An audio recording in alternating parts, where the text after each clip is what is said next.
Hello everyone, it's me Uncle John. Today I am going to read S666, Food Chain Frenzy, Chapter 7. I looked up at the sunlight that filtered through the ocean water. Wow, we are really in deep now, I said. I'll say I'm in deep trouble without my book, Janet huffed.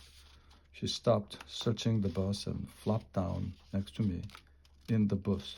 Too bad your teacher isn't as organized and neat as mine, Arnold. Actually, Arnold was talking about being deep in the ocean ecosystem, TA said. Take a look. Even I had to admit it was pretty amazing. There were sea creatures all over the place. We saw tiny shrimp and lots of fish swimming in school. Little herring, bigger fish like sea bass, mackerel, even some huge sharks. We couldn't stop watching. Well, most of us anyway. In my class, we don't stare out windows when there is work to do, Janet said. Shouldn't we be answering the incredible edibles riddles? Janet took the menu from my hands and started to read. But you know what? I saw Janet's eyes straight to the windows of the magic school fish too. Now that she didn't have her book, I guess she couldn't help it. Well, the next riddle is about oceans. Just then a shark appeared outside the bus windows. Janet's eyes got huge when she saw the shark dart toward a school of tuna. It grabbed the tuna in its jaws and bit right through it. Wow, this is even more realistic than the photos in my book, she said. We all smiled. Janet was finally getting the picture. Sharks are at the top of the food chain, right? Phoebe said. But to answer the riddle, we need to find the food-making creatures at the bottom of the chain. So we need to find something smaller. Jenny was still staring out the windows.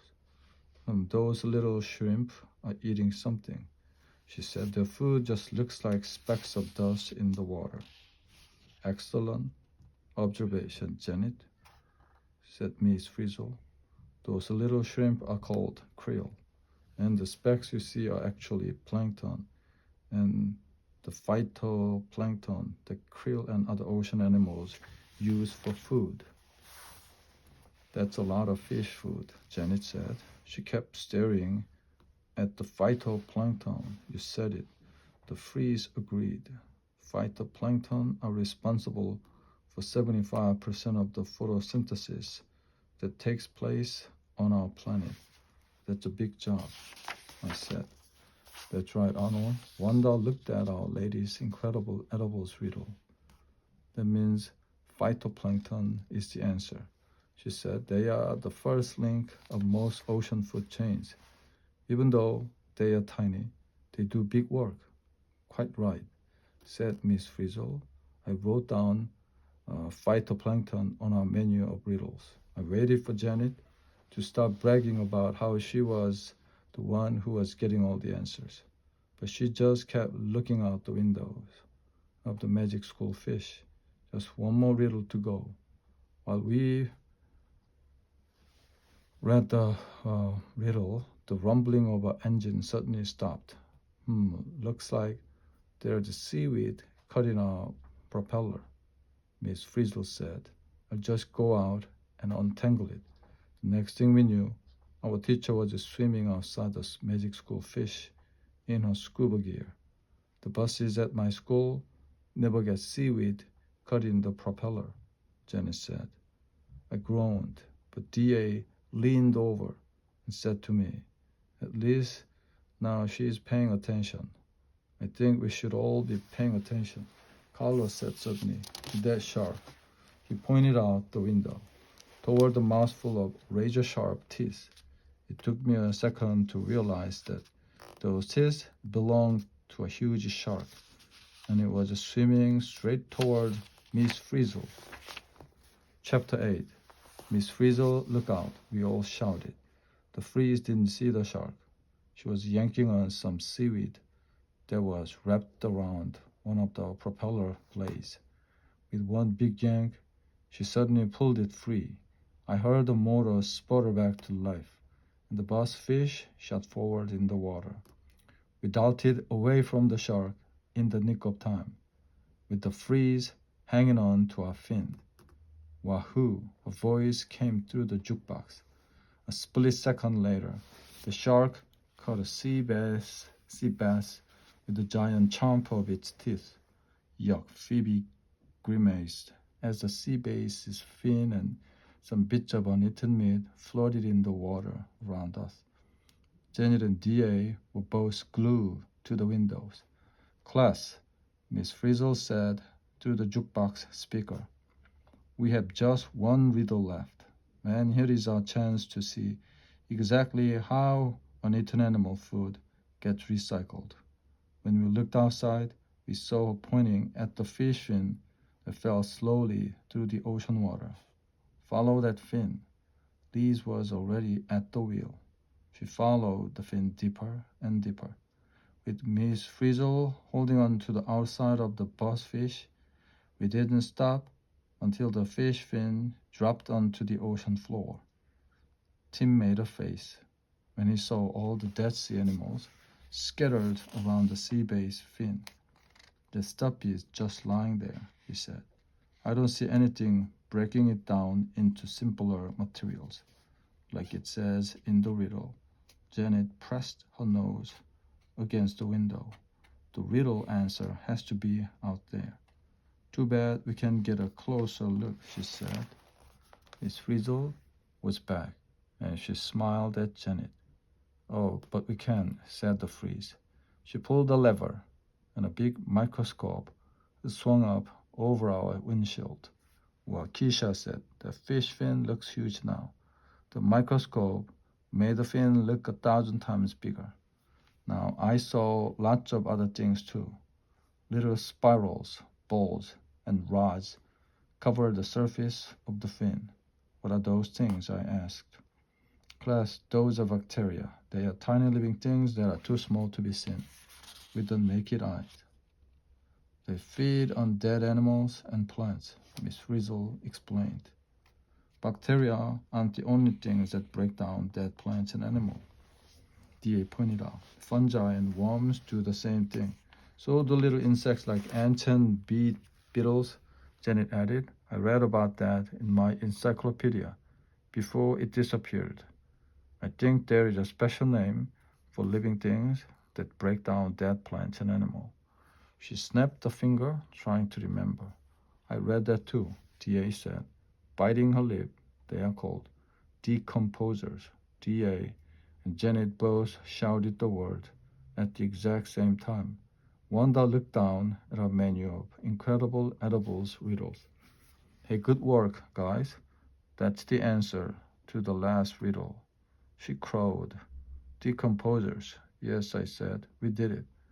We answered all the incredible edibles riddles without even going to the museum. You know what was even better?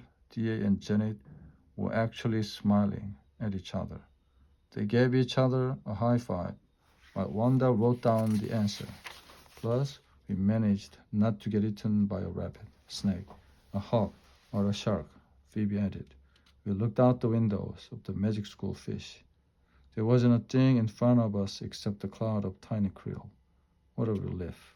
We might just get through this field trip in one piece after all. I said, oh yeah, look again, Arnold, said Janet. She pointed behind us. That was when I noticed the whale. Chapter 9. The whale was so huge that it seemed to fill up the whole ocean. It swam toward us. As it got closer, it opened its mouth. We've got to swim away, Ralphie yelled. Quick! But not even the freeze was fast enough this time. Before we knew it, magic school fish was swept right inside the whale's huge mouth. Oh no, I cried. We've been swallowed by the biggest predator of all. The baleen whales may be big, but they are also the gentlest carnivores in the sea. We looked out at the tiny shrimp that swam alongside us inside the whale's mouth. There were millions of them. So baleen whales get high marks for size, but they are still low on the food chain. That's great. I said as long as we aren't part of the food chain, but it didn't look like we could do much about it. The whale's mouth was closing. All the water was rushing out, and all the krill were getting caught in what looked like a giant curtain at the top of the whale's mouth. The curtain is made up of baleen, Miss Frizzle explained. It filters out the krill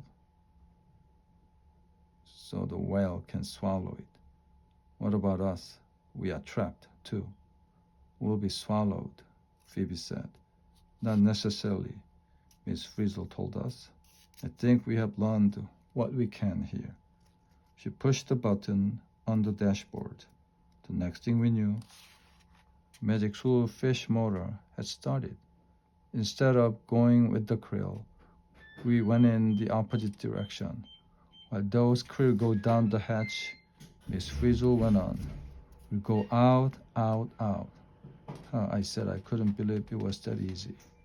With the rev of the engine, we were out of the whale's mouth.